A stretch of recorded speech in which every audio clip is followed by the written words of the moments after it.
with me. I know. We're going to sit through this. I don't know when and how the American people can rebel. What would happen if every worker in America refused to show up tomorrow? No trains, flights, Amazon deliveries, no teachers or nurses. The country would grind to a halt. And that's the power of a general strike. So then the question is, how do we, the American people, rebel enough where we go, I just can't. I can't do it anymore. I can't ask Bob and Sally in Kansas to give money they don't have to kill children in Gaza.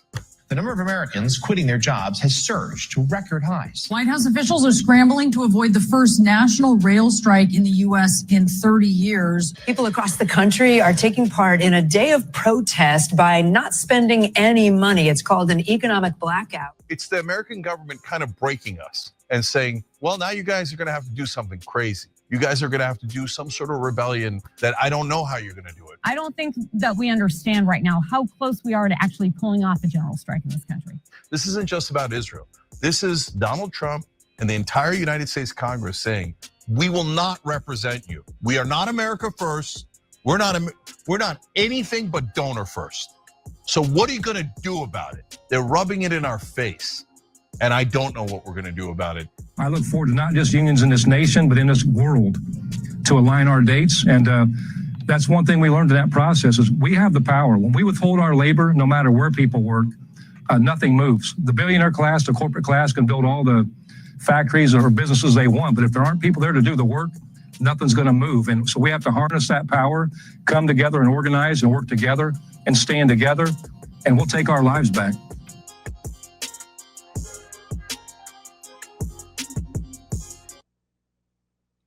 So you got to love that, right? Got to love it indeed. So what is the issue? What is the issue at hand? Especially when we're witnessing Cenk and them talk about a general strike. On the one hand, look, it's like, oh, you finally caught up, Cenk. Gee, maybe you owe Jimmy Dore an apology. Maybe you owe a lot of us an apology. RBN, Hard Lens, Due Dissidents, Jimmy, everybody, INN, the whole shebang. But it's like, okay, great, you're talking about this. Where was this energy, this fight, this fury from 2020 to 2024 when everything was under Joe Biden and Kamala Harris? Oh, that's right, guys. We can't do it. We got to keep their powder dry. Keep the powder dry. Keep the powder dry. Keep that booger sugar dry, you know? I mean, come on, man. There was a golden opportunity in 2021. That was the year that, in my opinion alone, I'm not going to speak for Due Dissidents or INN or RBN or Jimmy or any of you. I'm going to speak for myself.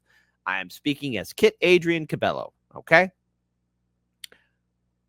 But I think that 2021 was that year in which big things could have been done. If power was used properly, there could have been a real big shakeup. Now, the problem is, I know what everyone's going to say. Well, Kit, you know, Democrats were never going to go along with it. I know. But there was a window, all right? Let me explain this. Remember when Force the Vote happened in 2021? Sam Cedar and even Cenk seemed to be on board with it for a while until there was a flippity flip. And then that's what caused the infamous fight, huge fights and fallouts to happen, and the big fracturing of the left. Perhaps it was all designed by the powers that be in Washington, D.C., because AOC said that us asking for Force the Vote and us being critical of her, this is violence, her own words, not mine, her words. Her words, not mine.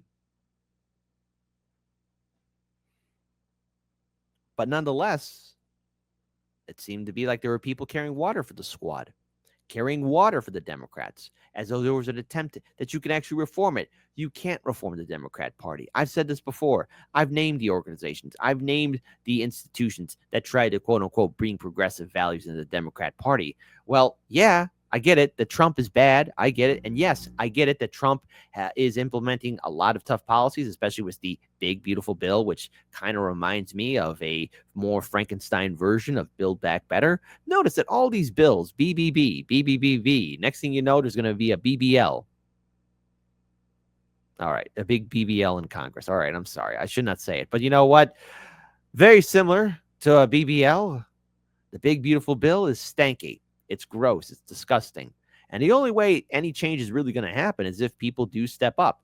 If the planes, trains, bridges, boats, dams, electricity, if everyone just stops, all right, and I get it, it's asking a lot to people not to show up to work because people need to survive. People have to put food on the table. It's asking a lot. It is the bridge too far, no pun intended, to ask people to do a full-on general strike in this country. But, I mean, after a while, you hear the same story. I work a 9-to-5 job, if I still have one, or I'm trying to work. I'm working freelance, and I still don't make enough.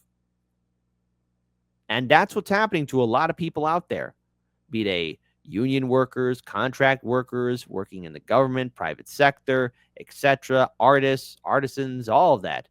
It's not enough. It's not enough to make ends meet. And people are in pain. People are suffering. People are hurting.